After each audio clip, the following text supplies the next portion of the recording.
Time to start off with the front page. This was news since yesterday's show and while we were sleeping. There is breaking news at this hour. The escaped killer that escaped from a prison in Pennsylvania has been captured in that state. This being reported by Fox News. Danelo Cavalcante has been captured alive in Pennsylvania after he escaped from Chester County Prison and eluded authorities for nearly 2 weeks. This according to state police announcing this morning. Swarms of heavily armed police were seen holding a perimeter in the South Coventry Township late last night. It was unclear where law enforcement ultimately pinned down the fugitive. State police and U.S. Border Patrol caught Cavalcante near the home where he stole a .22 caliber rifle with a scope and ammunition from an open garage on Monday night. This according to law enforcement sources. The House Republicans have opened up an impeachment inquiry against President Joe Biden. This from USA Today.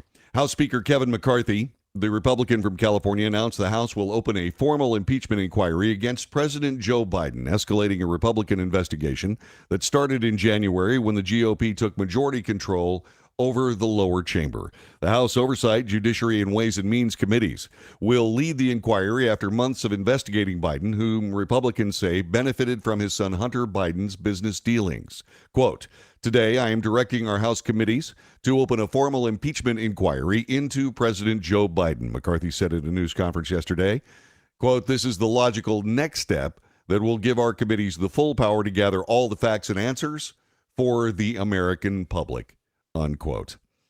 Also from this morning in the economy, the Washington Examiner now reports that inflation increased to 3.7%. That's the rate for the year ending in August, the second such increase after a full year of declines. The uptick reported Wednesday, that's this morning, by the Bureau of Labor Statistics in an update to the Consumer Price Index, is bad news for President Joe Biden, who's been trying to reassure voters that he is curbing price pressure, and for the Federal Reserve, which has taken maneuvers to bring down inflation by raising interest rates. On a month-to-month basis, inflation rose 0.6%, in line with expectations. It's important to note the major factor driving up the headline number was gasoline prices. Gas prices rose last month and accounted for more than half of the headline increase. Gasoline prices rose more than 10% from just July to August alone, pushing the overall CPI, Consumer Price Index, higher. The Ford CEO likes his third contract offer. The UAW, still mulling it over. This from USA Today. Ford CEO Jim Farley said late last night that the Dearborn automaker has made its third labor contract offer to the UAW in hopes of avoiding a strike at 11:59 p.m. tomorrow night. Both sides are looking for a deal. We don't have one yet. We put in a huge offer yesterday, Farley told the Free Press. That's the Detroit Free Press. It'll be the most lucrative offer in the 80-year history of the UAW and Ford. Ford was the first to submit a counteroffer to the UAW, which earned praise publicly from UAW President Shawn Fain.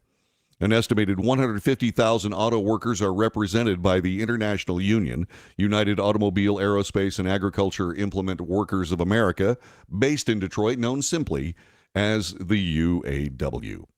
Elsewhere in politics, Speaker McCarthy is under the gun from people on his right flank in his own Republican caucus. This from the New York Times.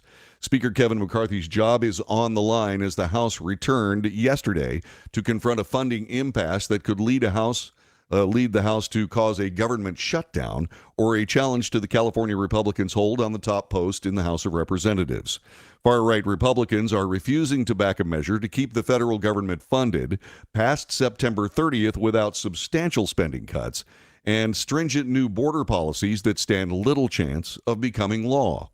They also threatened to depose Mr. McCarthy should he turn to Democrats for assistance in scrounging together the votes needed to avoid a shutdown. Intensifying the pressure, Representative Matt Gaetz, a Florida Republican and frequent critic of the Speaker, delivered a floor speech last night outlining the arch-conservative case against Mr. McCarthy, laying the groundwork for a potential move to oust him. The criticism was to cover what Matt Gaetz and others see as McCarthy's failure to live up to promises he made to win the speakership, including his handling of the budget process and continuing investigations of President Biden and his family. For its part, the White House is upset about the GOP perhaps breaking a budget agreement. This from the Hill.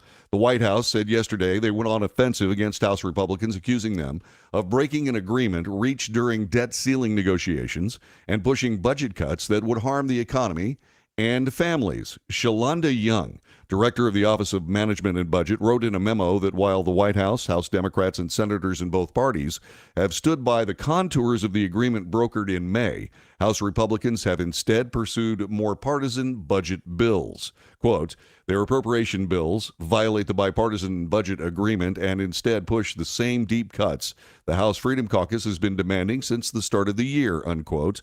This according to the memo written by Shalonda Young.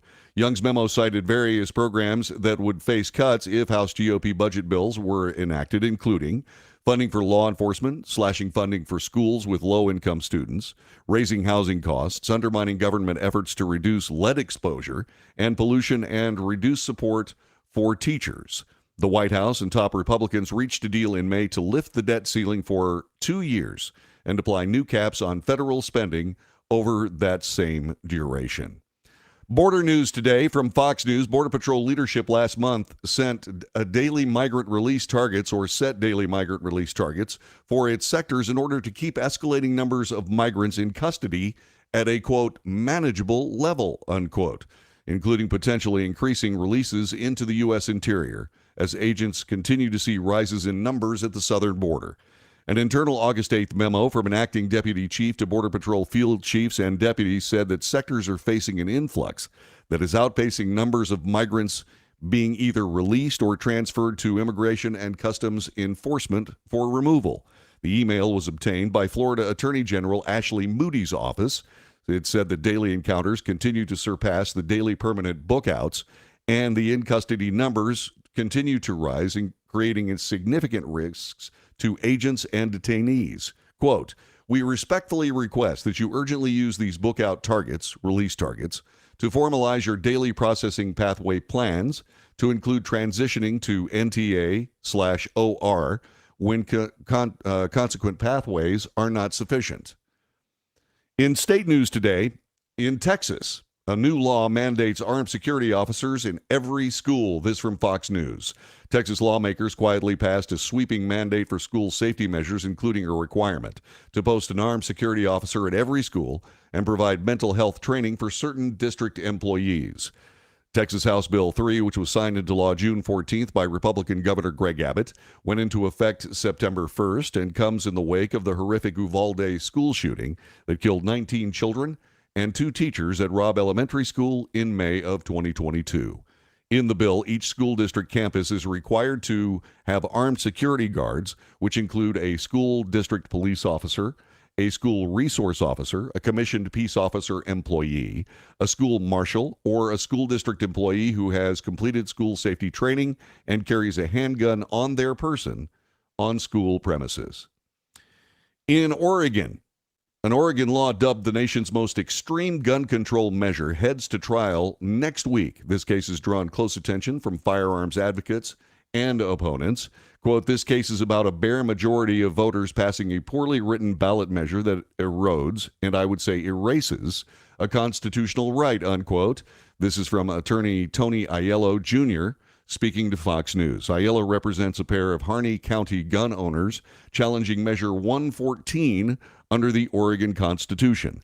Oregonians passed Measure 114 last November with 50.65% of the vote, with voters in just 6 of the state's 36 counties supporting it.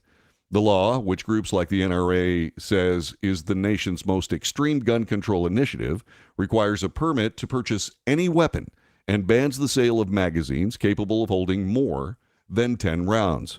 Gun sales surged after the measure passed late last year, with Oregon State Police fielding thousands of new background check requests every single day.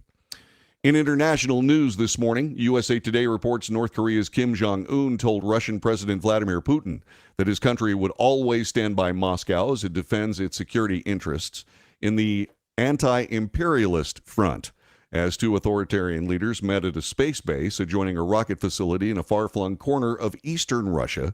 This happened earlier today. Kim and Putin's face-to-face talks at the Vostochny Cosmodrome in Siberia lasted 4 to 5 hours, according to Russian state media, which had been publishing some of their remarks addressed to reporters. The talks provided an opportunity for Russia to obtain desperately needed arms and for Kim to appear on the global stage after years of suffocating international sanctions. Quote, a fierce standoff is underway between progress and reactionism, between justice and injustice, Kim said at a luncheon hosted by Putin, who Kim called Comrade Putin, unquote. The process of a multipolar world is actively developing thanks to the common will and joint strength of independent forces. USA Today reports that an international Delta flight diverted to the Azores because of an oxygen problem on board. Passengers were left more or less in the middle of the Atlantic Ocean. This happened on Friday into Saturday, when a Delta Airlines flight from Accra, Ghana to New York was forced to divert to Lajes Airport in the Terceira Islands in the Azores. Delta Flight 157 from Accra to New York JFK diverted to the Lajes Airport following a mechanical issue with a backup oxygen system. The crew descended to a lower altitude out of an abundance of caution during the diversion, and the aircraft landed safely. Drake Castaneda, a Delta spokesperson, told USA Today in a statement, an alternate aircraft was dispatched from Lisbon to help our customers more quickly get to their final destinations, while the original aircraft was repaired by maintenance technicians. We apologize to our customers for the delay in their travels. And that is this morning's front page.